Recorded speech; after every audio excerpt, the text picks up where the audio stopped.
helicopter just left an oil rig platform. It won't be back for a while.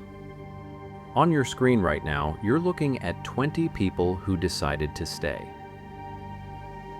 In less than 48 hours, a Category 4 hurricane will pass directly over this location.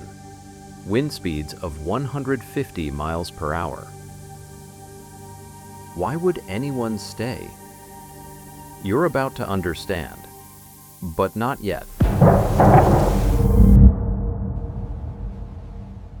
Places like this exist all over the planet. Hidden.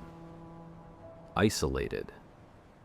Running on rules almost nobody sees. If this changed how you see offshore work, that's worth a like. It helps more people find it. Subscribe to look inside more places like this. And in the comments, would you stay on that platform during the storm?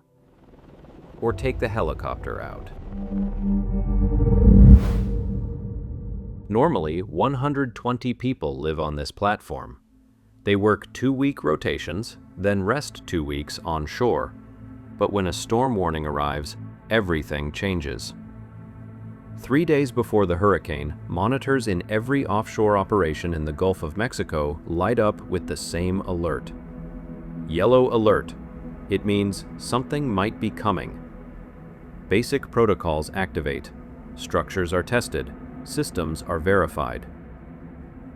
2 days out, the alert level rises. Orange alert. Now it's not might come, it's definitely coming. This is when real decisions have to be made. Helicopters increase operations. People start leaving. But some people don't leave. The mooring specialists, the compressor operators, the systems engineers, the supervisors. 24 hours left. The alert escalates one more time. Red alert. And the platform responds. An alarm sounds, not the emergency alarm, 3 long tones. The protocol knows what this means. Isolation valves begin to close. You hear the pneumatic hiss traveling through the structure. The lights in the control room shift. The compressors move into defensive position. No helicopter leaves from here now. The last ferry departs the dock on shore. If evacuation becomes necessary, it comes by rescue boat, and only in absolute emergency. 20 people now exist for one purpose: to monitor what comes next. But to understand what comes next, you need to understand what holds this structure in place. Here's something almost nobody knows. An offshore platform doesn't just float loose in the ocean. It's held in place by a system called mooring. Imagine a horse tied to stakes driven into the ground. Now imagine those stakes are on the ocean floor, hundreds of meters down, and the ropes are steel cables as thick as tree trunks. The platform is anchored at multiple points. Some cables pull one direction, others pull another way. All of it balanced to keep the structure in place. These cables have a maximum tension, a limit to how much force they can handle before they snap. When the hurricane arrives, the wind doesn't just push the platform, it pushes the water. It creates waves 60, 80 feet high. The platform sways, the cables stretch. And if one cable breaks, you don't have 10 minutes to fix it, you have seconds. Because if one breaks, the others go off balance. The platform shifts angle, the tension redistributes, and that can collapse the entire structure.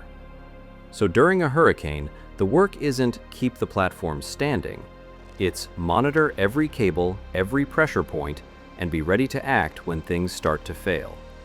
And they will fail, not if, when. Here's the paradox these 20 people live with. The worse the storm gets, the more pressure builds, the more chaotic everything seems, the less they can actually do. When winds hit 150, 160, 180 miles per hour, Nobody leaves the platform to fix anything. If a cable starts to fail at that point, no one can rappel down. You can't descend 5 meters without being torn away by the wind. So what do? They monitor, they calculate, they stay ready to make decisions. But most of the actions that matter have already been taken before the storm even arrives. Everything they built, everything they prepared, all the engineering, all the system redundancy, it all has to work without human intervention when the storm peaks.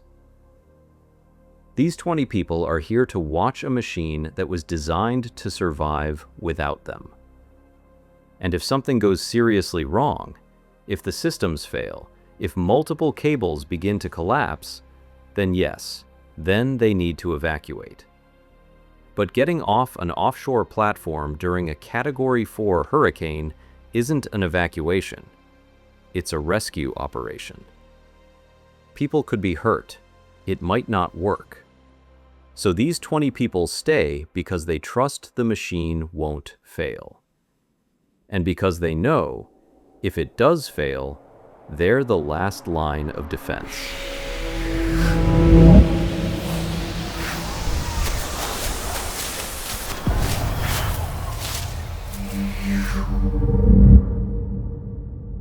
When the hurricane is at its peak, the platform doesn't look like a battlefield.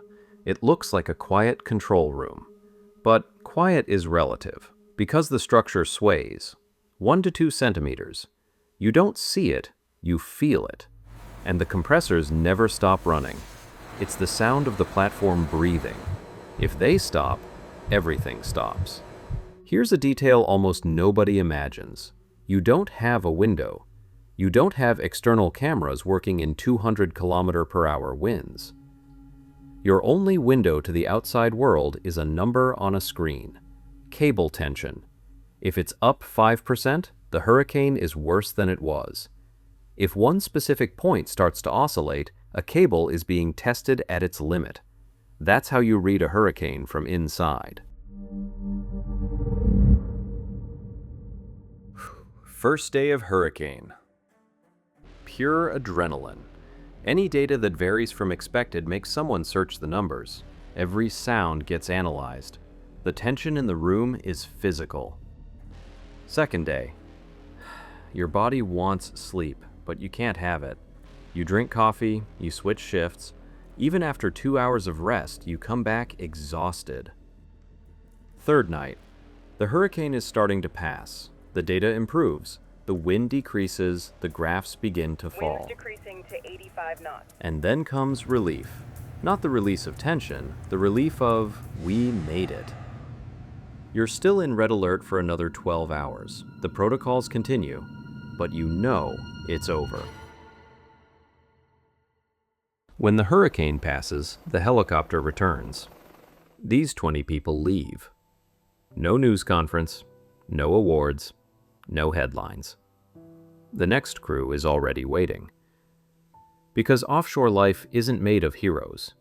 It's made of cycles. The platform stayed standing, the cables stretched to their limit, but none of them broke. Because 20 people decided to stay. Nobody who stays thinks they're doing anything extraordinary. For them, it's just a cycle, an extreme routine. One more hurricane, 36 more hours of watching. One more invisible victory in the middle of an ocean almost nobody ever sees. Oil rig secrets. The places the world never gets to see. Subscribe to see what we find next.